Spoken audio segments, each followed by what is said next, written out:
More U.S. lawmakers are waking up to the debacle of U.S. involvement in the Ukrainian war. Stay tuned, For the everybody. best meat you have ever eaten, check out samsbutchershop.com. Go and shop around. When you go to checkout, enter the promo code Triple T for a 5% discount. Check it out. Hello, everyone. This is Trailer Trash Tim. Happy Sunday to you. How's your mama and them? I hope you all are well. Thank you for joining me today. I appreciate it very much. Real quick, if you would give this video a thumbs up down below, I would appreciate it. If you would subscribe to the channel. As long as you're not an illegal alien of any country, and as long as you do not wear a face mask, because intelligent people do not wear face masks, and everybody that watches our channel is very intelligent. So go ahead and do that if you will. All the relevant links are down below, contact information, all that. So avail yourself of that. We had great news the other day on some senators speaking up on behalf of Gonzalo Lira. But we have even more politicians inside the Beltway. There might be some who have come to their senses or something is going on, because there are at least 24 lawmakers in Washington, D.C. who are saying no more funding for Ukraine. That's not nothing. 24 is pretty good. This was an article that appeared in Breitbart. And they wrote this article after Zelensky was welcomed to the Capitol in Washington on this past Thursday. Nearly 24 Republican senators, of course, wouldn't be any Democrats, came out against more funding for Ukraine, just as the country's president, Zelensky, arrived in D.C. Senator J.D. Vance led the charge, and Representative Chip Roy of Texas joined 6 senators and 23 House lawmakers, and they wrote a letter that was delivered to the White House Office of Management and Budget. And they said this, quote, "The American people deserve to know what their money has gone to. How is the counteroffensive going?" They're asking legitimate questions here. "Are the Ukrainians any closer to victory than they were 6 months ago? What is our strategy? And what is the president's exit plan? What does the administration define as victory in Ukraine? What assistance has the United States provided Ukraine under Title X? It would be an absurd abdication of congressional responsibility to grant this request without knowing the answers to these questions. For these reasons, and certainly until we receive answers to the questions above and others forthcoming, we oppose the additional expenditure for war in Ukraine included in your request." Vance said, J.D. Vance, this great senator from Ohio, after a briefing by the Biden administration on Wednesday, he said it, quote, "became clear that America is being asked to fund an indefinite conflict with unlimited resources. Enough is enough," he posted. "To these and future requests, my colleagues and I say no." That's wonderful news. Mike Lee was one of the signatories, and he asked during the briefing how much the conflict in Ukraine would cost the U.S. in the next 14 months. He asked this of U.S. Secretary of Defense Lloyd Austin, and Lee said that Austin came up with a staggering figure of $100 billion in addition to the $113 billion we've already spent. That's taxpayer money that goes to Ukraine. Because, you know, we don't need that money here. We don't need to guard our own border. We got to guard the Ukrainian border. Lord knows that's far more important than the American border, right? Lee said, the vast majority of Congress remains unaware of how much the U.S. has spent to date in total on this conflict. Information which is necessary for Congress to prudently exercise its appropriations power. It is difficult to envision a benign explanation for this lack of clarity. And he added, your request cites Biden's pledge that we will stand with Ukraine as it defends its sovereignty for as long as it takes. So we're in it for the long haul. And it just goes and on and on. He just says, we oppose the additional expenditure for war in Ukraine included in your request. Other signatories to this letter included Kentucky Senator Rand Paul, no surprise there, Mike Lee, Mike Braun of Indiana, Roger Marshall of Kansas. I don't know much about Senator Marshall, but he's going to come up here in a couple of minutes. Tommy Tuberville of Alabama, one of my senators. And it goes on and on. Harriet Hageman of Wyoming. Let me tell you something about her. Harriet Hageman is Wyoming's only congressional representative, and she opposes funding Ukraine. She's a conservative Republican, and she unseated the despicable Liz Cheney, daughter of the Dark Lord Dick Cheney, who was a complete and colossal disappointment for America. There is no way that Liz Cheney would have signed this letter. She is a neocon extraordinaire. There's no war we can get ourselves involved in that Liz Cheney would not sign off on. But Harriet Hageman unseated her, and Harriet, who's a bulldog, by the way, she was a signatory to this letter. Other people included Mary Miller, Andy Biggs, Byron Donalds, and others. Also, other GOP lawmakers and senators have expressed their opposition to more Ukrainian funding, including Matt Gaetz of Florida, Tim Burchett, Mike Garcia, and Kat Kamek, according to the Washington Post. Sadly, I must report that the worthless Speaker of the House, Mike McCarthy, has included $300 million in a defense appropriation request for Ukrainian funding. But I want you to listen to what Senator Roger Marshall of Kansas said on Thursday. He had a meeting, or he had a scheduled meeting with the comedian and actor and joker and puppet Zelensky. But he said he was not going to attend the meeting. This is what he said. This is terrific.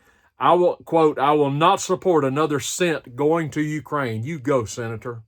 At a time when our nation is facing a historic debt crisis, a wide-open southern border with fentanyl, Chinese military-aged nationalists, known terrorists, and cartels pouring into our country, I can't even understand how this body can justify sending another blank check to Zelensky. The U.S. is hemorrhaging money we do not have to pay for this war, while the EU and other leaders on the world stage are absent. Since the war began, American taxpayers have blindly been forced to give Ukraine over $113 billion, and we have no idea where that money has gone. There is no strategy, there is no exit plan, and no accountability from Zelensky. My priority is securing our American homeland and not sitting through another charade. For those reasons and a litany of others, I will not be attending today's meeting. That is fantastic news from Senator Roger Marshall. Does it dawn on any of these people that did not sign this letter to Biden that we currently stand well in excess of $32 trillion in debt, but somehow we can fork over another $100 billion or $24 billion or whatever it is to the actor Zelensky and his regime in Ukraine? It's utterly ridiculous. Now I want to get to General Mark Milley, who is an American disgrace, if you ask me. He is the chairman of the Joint Chiefs of Staff. He's soon to leave, thank heavens, but I don't know who's going to replace him. But he said earlier this week that he expressed optimism. He and Secretary of Defense Lloyd Austin, he is encouraged, or he has optimism that Congress will approve the additional $24 billion, which they did. He's encouraged that they'll do that, pledging support for as long as it takes. Hey, Milley, are you concerned about the southern border, buddy? You're a disgrace to your uniform. Can you imagine comparing him to somebody like Patton or MacArthur, somebody like that, or Schwarzkopf? He said this, quote, "Get this, folks. Pay attention to this, please. Can we continue to do this? This is General Milley. The short answer is yes, we can continue to do this. And the United States and its allied countries are rich, powerful, and with significant resources, military resources that are capable of sustaining this fight. In President Biden's word, his buddy and boss, as long as it takes. And then the turtle, Mitch McConnell, he had to chime in.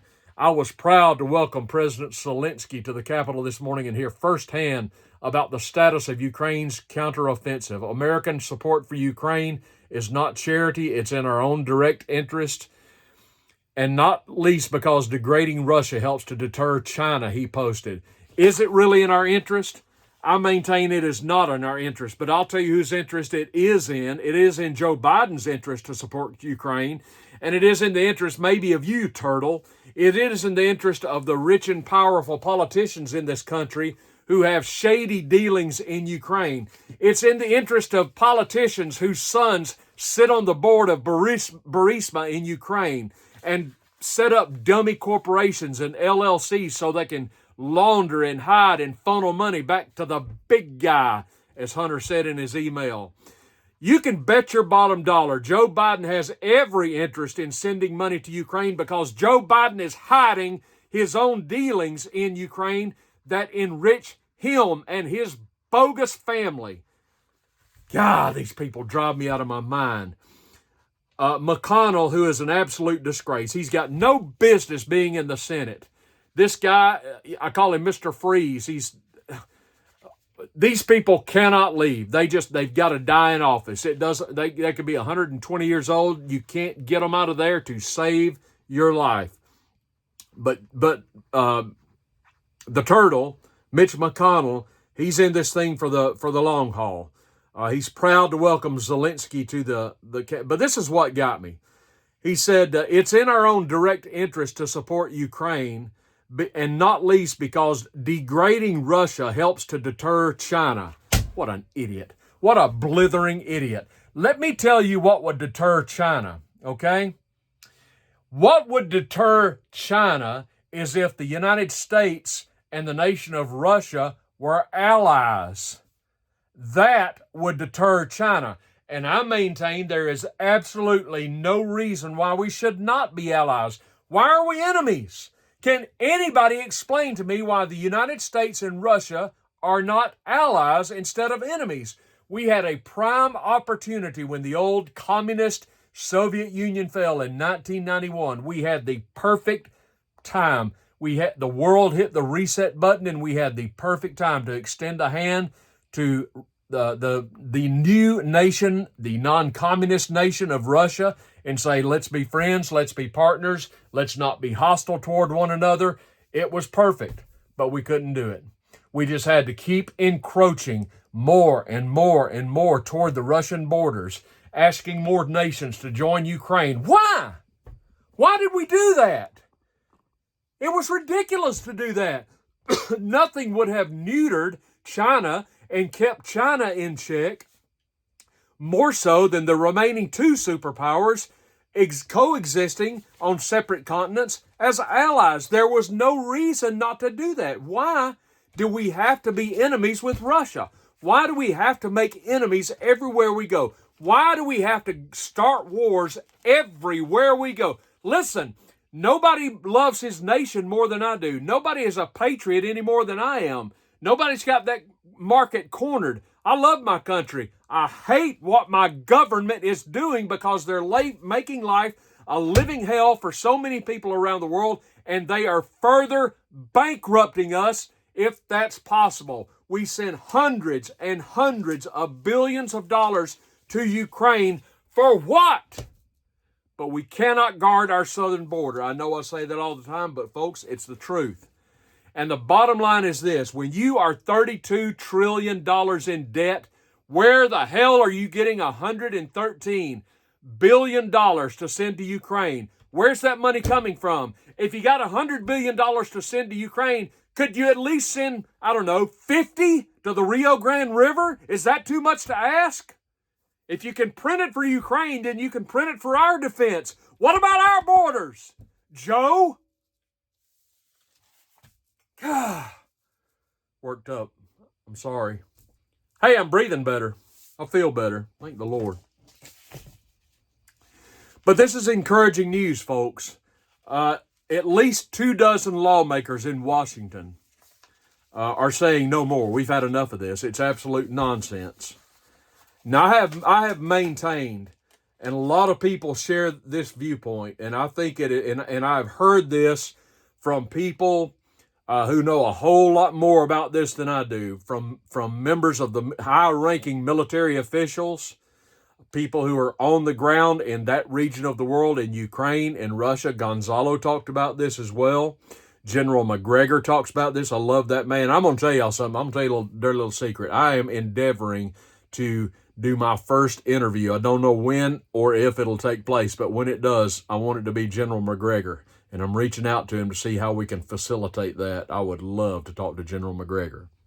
But these people I am referencing all say that Ukraine is going to lose. Russia is going to win this war, and we are pumping money in futility. But I'll tell you what I think is a dirty little secret. I don't think money is going to Ukraine so that they can use it to defeat Russia or repel Russia. And I think everybody knows it. If people were being honest about it, I think the money's going to other means. I think it's ultimately going to profit some really bad actors, both in Ukraine and here inside the Washington Beltway. I'm really taken aback by the comment of General Milley, who absolutely loathes Donald Trump. He did not serve him well at all, and he should have been fired. But Milley said we could be there indefinitely. This is the chairman of the Joint Chiefs of Staff. He said we could be there indefinitely. Well, why can we be there indefinitely, General Milley? He said because we are rich. We are rich, powerful, have significant resources and significant military resources that are capable of sustaining this fight for as long as it takes. He said, quoting Biden, his boss. Let me ask you a question. If you are $32 trillion in debt, are you rich? If I am personally $1 in debt, that pretty much means I'm not rich. I mean, I might have $1,000 in the bank. I'm still not rich, but I know I'm not rich if I'm running a negative. If I'm $1 in debt, if my accounts are overdrafted and I don't have anything in the plus column, I don't have any money. I'm certainly not rich. And if America is $32 trillion in debt, we're not rich. Now, we can print some more phony money. The U.S. government has a printing press. They can just print it. I can't do that. You can't do that, but we can do that, and we call it money, but it ain't money. It's an IOU. It's something we get from China that we have to pay back. You know, Mitch McConnell, let me tell you something, buddy. If you are concerned about deterring China as you said you are, then why don't we quit borrowing money from them? If you want to deter China, why don't we slap some tariffs on them? If you want to deter China, why don't we stop spending so much money just so we can add to our debt so we can send China more of it? China is getting rich off of us. We ain't getting rich off of nobody. We suck the taxpayers dry for all we possibly can, and then we frivolously send this money to theaters like Ukraine. It makes no sense. If the security and safety of our homeland were being threatened by what's happening in Ukraine, it would make sense, but it isn't. But with the hundreds of thousands of illegal aliens and bad actors pouring across our southern border, it does make sense to send a few troops down there, if you ask me. Welcome to Common Sense University. Does that make sense to anybody? I'm encouraged by the fact that more and more people inside the Beltway, thus far, all Republicans, I don't expect any Democrats to sign off on that. They're hopeless, as are most Republicans. But enough of them are raising a stink and saying, no, we will not fund any more money for Ukraine. May this grow exponentially. May we come to our senses. May more people catch hold of this and accept the truth and do what's right for America for once. That is my hope and my prayer. Thanks for watching, everybody. I hope you go and have a wonderful Sunday. I appreciate all of you being here. Give me your comments down below. What do you think about these lawmakers who are saying no more to Ukraine? Maybe we're turning a corner. We can certainly hope so, right? This is Trailer Trash Tim. Thank you so much for joining me, and I will see you all tomorrow. Bye-bye.